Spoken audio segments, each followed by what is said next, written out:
Kapal selam merupakan salah satu alutsista yang paling sulit untuk dideteksi.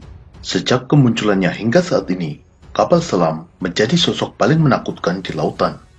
Bersembunyi di kedalaman lautan, kapal selam mengintai, menunggu, dan pada saat yang tepat menyerang kapal permukaan tanpa disadari. Kapal selam mampu menenggelamkan kapal yang jauh lebih besar. Keberadaan kapal selam mampu menghentikan gerak keju armada musuh, bahkan memaksanya mundur. Dalam video ini, kita akan mengulas seluk-beluk tentang kapal selam, mulai dari sejarah, teknologi, fungsi strategisnya dalam militer, hingga kapal selam yang dimiliki oleh Indonesia. Kita mulai dari sejarah kapal selam. Desain, pengembangan, dan percobaan untuk membuat kapal selam telah dimulai sejak abad ke-17, mulai dari hanya sekedar desain hingga pembuatan kapal selam yang dioperasikan dengan tenaga manusia hingga tenaga mesin. Pada tahun 1864, dalam Perang Saudara Amerika, kapal selam konfederasi yang bernama Hanley berhasil menenggelamkan kapal USS Housatonic. Hanley sendiri adalah kapal selam yang dioperasikan dengan tenaga manusia. Kapal ini juga bukan sepenuhnya kapal selam, karena tidak mampu benar-benar menyelam. Hanya sebagian besar badan kapal terbenam di air. Kapal selam pertama yang berhasil benar-benar menyelam adalah Submarine Explorer pada tahun 1886. Kapal selam mulai digunakan secara luas mulai awal abad ke-20. Pada Perang Dunia Pertama dan Kedua, kapal selam memberikan dampak yang sangat signifikan dalam pertempuran di lautan. Jerman menggunakan kapal selam yang diberi nama Unterseeboot yang berarti underwater boat, disingkat U-boat, atau dalam bahasa Inggris dilafalkan U-boat. Selama Perang Dunia Pertama, U-boat milik Jerman menenggelamkan lebih dari 5.000 kapal sekutu, baik kapal perang maupun kapal dagang. Dalam Perang Dunia Kedua, 3.000 kapal sekutu terdiri dari 175 kapal perang dan 2.825 kapal dagang ditenggelamkan oleh U-boat Jerman. Meskipun di akhir perang, Jerman juga kehilangan 70% armada kapal selamnya. Pada saat Perang Falkland atau Perang Malvinas, kapal selam Inggris HMS Conqueror berhasil menenggelamkan kapal jelajah Argentina yang bernama General Belgrano. Setelah kejadian ini, Argentina menyadari bahwa mereka tidak memiliki kemampuan mendeteksi kapal selam. Hal ini memaksa Argentina menarik mundur seluruh kapal perangnya dari medan pertempuran. Hanya kapal selam Argentina yang tetap berada di lautan. Pada masa Perang Dingin, meskipun Amerika Serikat dan Uni Soviet tidak pernah berperang secara terbuka, namun di kedalaman lautan, kapal-kapal selam kedua pihak saling menyusup, mencari, dan mengejar. Selama periode Perang Dingin, Amerika kehilangan 2 kapal selam nuklir, dan kapal selam Uni Soviet yang hilang atau tenggelam setidaknya 4 kapal. Kapal selam mampu terapung dan menyelam ke kedalaman. Kemampuan ini diperoleh dengan mekanisme tangki balas atau pemberat. Saat terapung, tangki ini berisi udara, sehingga daya apung kapal selam berada dalam daya apung positif. Ketika akan menyelam, udara dalam tangki balas dipindahkan ke tangki kompresor, sehingga tangki balas terisi air laut. Kapal berada dalam daya apung negatif, sehingga mampu menyelam. Jika akan naik kembali, udara dari kompresor dipindahkan lagi ke tangki balas, sehingga air keluar digantikan udara. Kapal pun mengapung kembali. Tetapi, realitas sebenarnya tidak sesederhana itu. Faktor tekanan hidrostatik, perbedaan kadar garam di permukaan dan kedalaman laut yang berakibat perbedaan massa jenis, dan faktor-faktor lainnya, membuat kapal selam selalu berada dalam kondisi equilibrium yang tidak stabil, bisa mengapung atau tenggelam tanpa diinginkan. Untuk itu, untuk menjaga kestabilan ini, terdapat tangki kontrol kedalaman. Tangki ini bekerja terus-menerus memasukkan dan membuang air untuk menjaga kestabilan kapal selam. Lambung kapal selam terdiri dari 2, yaitu lambung bagian luar dan lambung bagian dalam. Lambung bagian luar merupakan lambung yang tidak kedap air. Fungsinya, salah satunya adalah memberikan bentuk yang hidrodinamis untuk mengurangi drag atau hambatan. Dengan bentuk hidrodinamis ini, kapal selam bisa melaju lebih mudah di dalam air. Sementara lambung bagian dalam merupakan lambung yang kedap air, yang memisahkan antara interior kapal selam di mana awak kapal selam berada dengan lingkungan luar kapal yang berupa air. Awak kapal selam berada dalam interior dengan udara bertekanan sama dengan atmosfer, sedangkan di luar terdapat air di kedalaman laut dengan tekanan sangat tinggi. Perbedaan tekanan yang besar ini menuntut struktur lambung kapal selam yang sangat kuat. Jika ada kesalahan, baik dari perancangan, material, atau proses pembuatan, maka kapal selam bisa berpotensi remuk terkena tekanan air yang sangat besar. Untuk itu, kapal selam menggunakan material khusus. Kapal selam Indonesia yang dibeli dari Korea Selatan menggunakan material baja HY100. Baja ini memiliki kekuatan 3 kali lipat dibandingkan baja untuk kapal konvensional. Untuk memaksimalkan kekuatan agar tekanan merata, lambung bagian dalam kapal selam harus memiliki penampang berbentuk lingkaran sempurna. Pembuatan kapal selam kelas Changpuku dengan diameter 6,3 meter, penampangnya berbentuk lingkaran dengan toleransi error maksimal 0,2 mm. Hal ini membutuhkan teknologi manufaktur yang sangat presisi. Untuk itu, pembelian kapal selam oleh Indonesia salah satunya adalah dalam rangka memperoleh transfer teknologi pembuatan kapal selam. Saat ini, ada dua tipe utama kapal selam yang digunakan oleh militer, yaitu kapal selam diesel elektrik dan kapal selam nuklir. Kapal selam nuklir menggunakan reaktor nuklir sebagai sumber tenaga penggerak. Reaktor nuklir ini memanaskan air dan merubahnya menjadi uap bertekanan tinggi. Tekanan uap ini menggerakkan turbin uap. Putaran turbin uap bisa digunakan secara langsung untuk memutar baling-baling kapal, juga digunakan untuk memutar generator sehingga menghasilkan listrik. Bahan bakar reaktor nuklir dapat digunakan secara terus-menerus 20-30 tahun. Oksigen dan air bersih dapat dihasilkan dari pemrosesan air laut. Oksigen dihasilkan dengan proses elektrolisis yang memisahkan oksigen dan hidrogen dari molekul air. Sedangkan air tawar diperoleh melalui pemrosesan air laut dengan reverse osmosis. Satu-satunya yang membatasi durasi menyelam kapal selam nuklir adalah suplai bahan makanan. Kapal selam nuklir mampu beroperasi terus-menerus di dalam lautan selama 6 bulan. Kapal selam diesel elektrik menggunakan mesin diesel saat di permukaan dan baterai saat menyelam. Karena menggunakan baterai, kapal selam diesel elektrik secara berkala harus naik ke permukaan untuk menyalakan mesin diesel dalam rangka mengisi baterai. Memang, kapal selam ini tidak perlu benar-benar muncul ke permukaan, namun bisa tetap menyelam beberapa meter di bawah permukaan dan menggunakan snorkel untuk suplai udara. Meskipun dengan keterbatasan durasi menyelam, kapal selam diesel elektrik memiliki keunggulan dalam hal stealth. Ketika menyelam dan beroperasi dengan tenaga baterai, kapal selam ini sangat senyap. Ini berbeda dengan kapal selam nuklir, di mana saat menyelam, pompa pendingin reaktor dan mesin turbin uap menghasilkan suara yang sangat berisik. Sehingga kapal selam diesel elektrik jauh lebih sulit dideteksi daripada kapal selam nuklir. Di kedalaman samudera, tidak memungkinkan untuk melihat secara visual. Untuk itu, kapal selam dilengkapi dengan berbagai sensor sebagai inderanya. Sensor utama kapal selam berupa sonar, Sound Navigation Ranging. Perangkat ini menggunakan gelombang suara untuk mendeteksi objek baik di permukaan maupun di kedalaman. Penggunaan sonar ini dikarenakan di dalam air, radar tidak dapat digunakan secara efektif. Gelombang radar diserap oleh air, sehingga jangkauan deteksinya di dalam air sangat terbatas. Sedangkan gelombang suara mampu merambat sangat baik di dalam air. Kecepatan rambat gelombang suara di dalam air 4 kali lipat lebih cepat dibandingkan di udara. Ada dua jenis sonar, yaitu sonar aktif dan sonar pasif. Sonar aktif memancarkan gelombang suara. Gelombang suara ini dipantulkan oleh objek lain. Pantulan gelombang suara ini kemudian ditangkap kembali oleh sensor pada kapal selam. Jeda waktu antara gelombang suara dipancarkan dan diterima digunakan untuk menghitung jarak objek tersebut. Frekuensi suara yang dipancarkan oleh sonar aktif umumnya adalah frekuensi suara yang dapat didengar manusia, dan suara ini sangat keras. Para penyelam yang kebetulan bertemu dengan kapal selam merasakan suara sonar ini menyakitkan telinga mereka. Sedangkan sonar pasif tidak memancarkan apapun. Sonar pasif ini mendengarkan suara yang dihasilkan oleh objek-objek di lautan.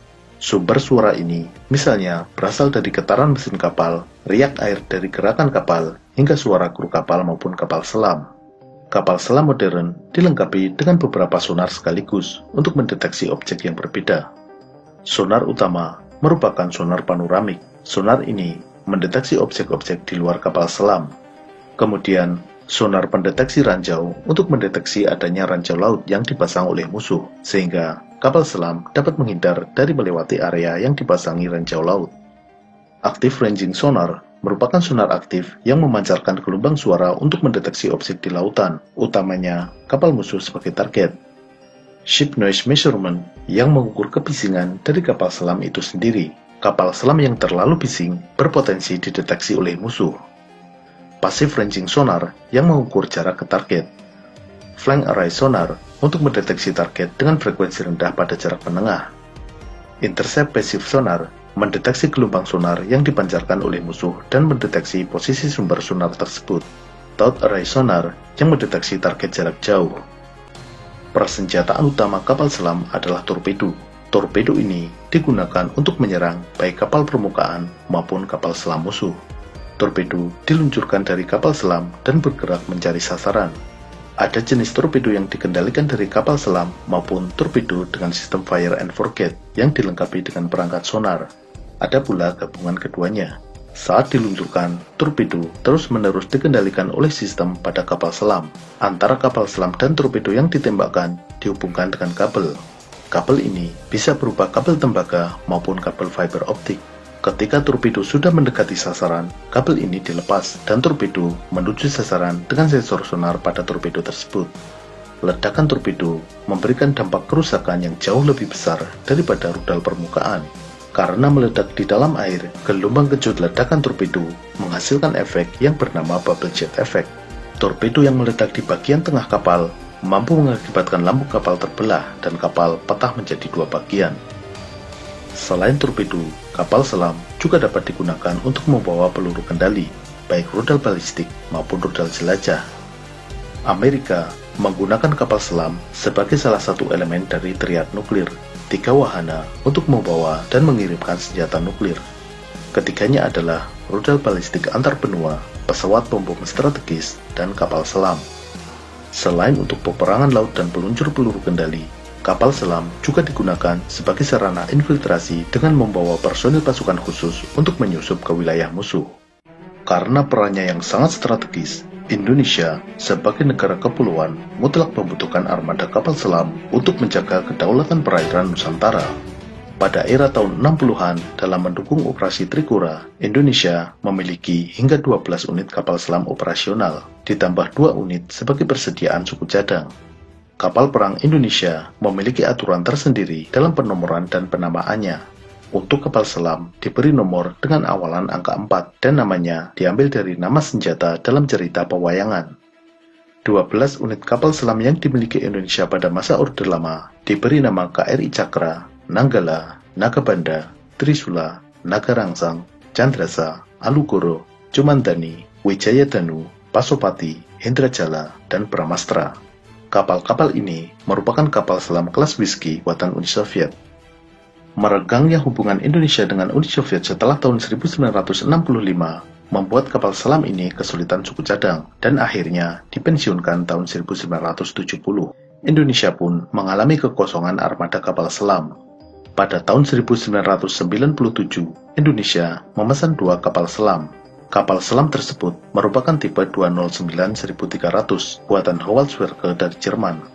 Kapal selam pesanan Indonesia tersebut akhirnya selesai dalam 4 tahun dan diluncurkan pada tahun 1981.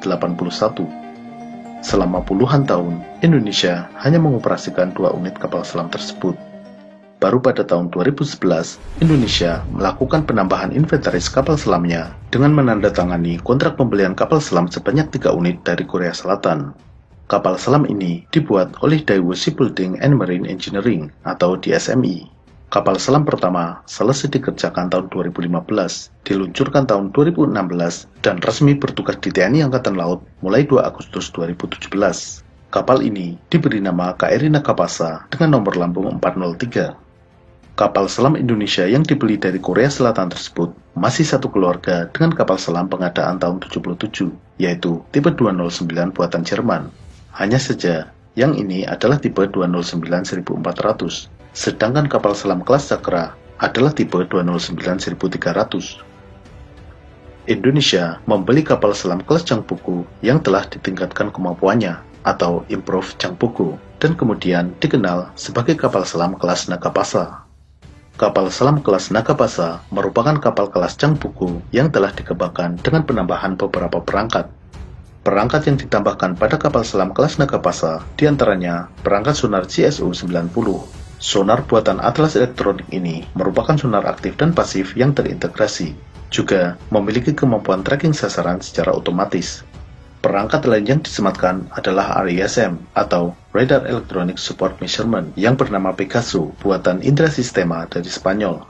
Kapal selam ini menggunakan periskop buatan Hensoldt dari Jerman, terdiri dari periskop 0400 dan perangkat optikal elektronik OMS 100.